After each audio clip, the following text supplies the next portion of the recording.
question number 1. Ito. Yes po. Hindi makita masyado. Hello po. May question ako sa iyo, madam. Yes po.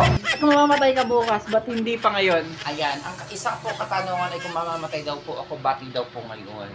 Mga kaibigan, ako po ay hindi pa mamamatay dahil po dito sa ating mundong ginagalawan ay marami po tayong dapat kailangang gawin. Katulad ko po, bilang bakla, dapat po tayo ang gawin natin ang maayos at matiwasay. Yun lamang po at maraming salamat. Kuya, oo, nag-vlog kami. O mama, madam, Jana mo ah! O Jana mo ah! Ba't walang ano? Ha? Walang thank you? Thank you kay Kuya kasi dumaan siya. I love you po. Nya? My name is Jonah May Cañedo po. Nagmula pa po Thailand. dito sa ating bayan. Kung saan binagsak ng ng lupa. Pero hindi naman mukhang naging plakda. Thank you.